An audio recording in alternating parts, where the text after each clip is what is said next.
Assalamualaikum warahmatullahi wabarakatuh. Pada kesempatan ini, kami dari kelompok 6 akan memaparkan materi mengenai jenis klausa dan jenis kalimat. Pengertian klausa. Menurut Kraft tahun 1991 menyatakan bahwa klausa ialah suatu konstruksi yang di dalamnya terdapat beberapa kata yang mengandung hubungan fungsional yang dalam tata bahasa lama dikenal dengan subjek, predikat, objek, dan keterangan. Sedangkan menurut Parera tahun 1978, klausa adalah sebuah kalimat yang memenuhi salah satu pola dasar kalimat inti dengan dua atau lebih unsur pusat. Dan yang terakhir menurut Badudu tahun 1976 menyatakan bahwa klausa adalah sebuah kalimat yang merupakan bagian dari kalimat yang lebih besar. Klausa dapat berpotensi menjadi kalimat deklaratif, imperatif, dan integratif apabila diberi intonasi akhir yang berbeda dengan kata maupun frasa yang berfungsi menjadi kalimat, tetapi hanya sebagai kalimat minor saja. Itu jenis-jenis klausa. Pertama, jenis klausa berdasarkan unsur yang menjadi predikat, dibagi menjadi 5. Yang pertama, klausa verbal, merupakan klausa yang memuat predikat berupa kata kerja atau verba. Yang kedua, klausa nominal, merupakan klausa yang dimana predikatnya merupakan kata benda atau frasa nomin. Contoh klausa nominal yaitu ayahnya seorang guru. Yang ketiga, klausa adjektifal. Unsur wajib dalam klausa adjektiva adalah subjek dan predikat. Dalam jenis klausa ini, predikat berkedudukan sebagai kata keadaan. Contohnya, harga baju itu sangat mahal. Yang keempat, klausa preposisional. Preposisional adalah klausa di mana predikatnya merupakan suatu frasa preposisional. Predikat dalam jenis klausa yang satu ini berkategorikan sebagai kata depan. Contohnya, ibu pergi ke pasar setiap hari Minggu. Dan yang terakhir adalah klausa numeral. Klausa numeral adalah klausa yang predikatnya berupa kata atau frasa numeralia atau bilangan. Contoh, 2 juta sebulan. Jenis klausa berdasarkan strukturnya. Yang pertama, klausa bebas. Ialah klausa yang berpotensi menjadi sebuah kalimat. Artinya, jika dalam penulisannya diawali dengan huruf kapital dan diakhiri tanda baca. Jenis yang kedua yaitu klausa terikat. Ialah klausa yang tidak berpotensi menjadi kalimat, walaupun dalam penulisannya diawali oleh huruf kapital dan diakhiri oleh tanda baca.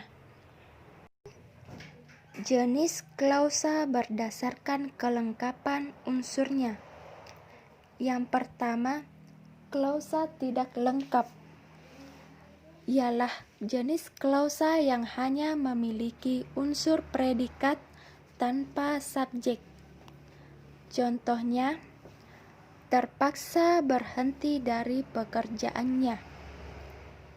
Yang kedua yaitu klausa lengkap. Klausa yang memiliki unsur subjek dan predikat. Jika subjeknya di awal disebut klausa lengkap susun biasa. Jika subjeknya berada di belakang predikat, maka disebut klausa lengkap susun balik. Contohnya, kami sedang bekerja. Jenis klausa berdasarkan fungsinya. Yang pertama, klausa subjek. Ialah klausa yang berkedudukan sebagai subjek dalam sebuah kalimat. Contohnya, ternyata ayah sedang membaca buku itu. Yang kedua, klausa objek ialah klausa yang berkedudukan sebagai objek dalam sebuah kalimat. Contohnya, ibu sedang menyusun daftar belanjaan. Yang ketiga, klausa keterangan ialah klausa yang berkedudukan sebagai keterangan dalam sebuah kalimat. Contohnya, karena sakit, Budi tidak pergi sekolah. Yang keempat yaitu klausa pelengkap. Ialah klausa yang berkedudukan sebagai pelengkap dalam sebuah kalimat.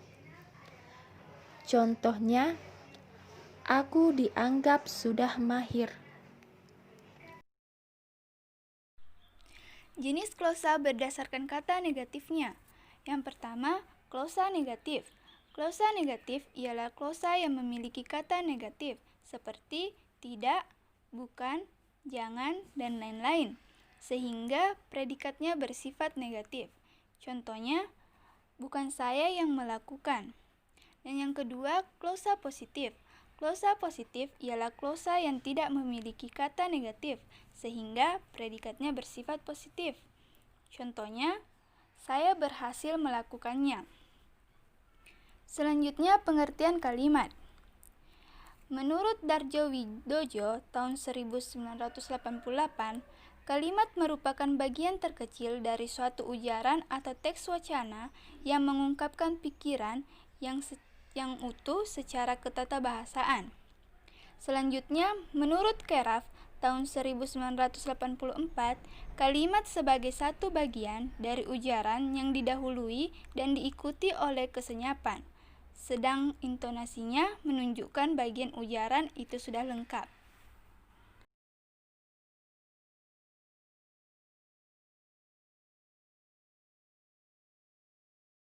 Jenis-jenis kalimat yang terdiri atas 4. Yang pertama, jenis kalimat berdasarkan bentuk yang terbagi menjadi 2. Yang pertama, kalimat tunggal ialah kalimat yang terdiri atas satu klausa atau satu susunan struktur subjek predikat. Yang kedua, kalimat majemuk ialah kalimat yang terdiri minimal 2 atau lebih kalimat tunggal. Yang kedua, jenis kalimat berdasarkan isi yang terbagi menjadi 4. Yang pertama, kalimat berita yang berfungsi untuk menyampaikan informasi atau pernyataan. Yang kedua, kalimat tanya yang berfungsi untuk mencari tahu tentang suatu informasi atau jawaban dari respon lawan bicara. Yang ketiga, kalimat perintah yang berfungsi memberikan perintah untuk melakukan sesuatu. Yang keempat, kalimat seruan yang berfungsi untuk mengungkapkan perasaan. Yang ketiga, jenis kalimat berdasarkan pengucapan yang terbagi menjadi 2. Yang pertama, kalimat langsung ialah kalimat yang disampaikan secara langsung tanpa adanya perantara. Yang kedua, kalimat tidak langsung ialah kalimat yang menceritakan kembali ucapan yang pernah dikatakan orang lain. Yang terakhir, jenis kalimat berdasarkan fungsi subjeknya yang terbagi menjadi 2. Yang pertama, kalimat aktif, kalimat yang unsur subjeknya melakukan tindakan. Yang kedua, kalimat pasif ialah kalimat yang unsur subjeknya diberikan suatu tindakan atau pekerjaan.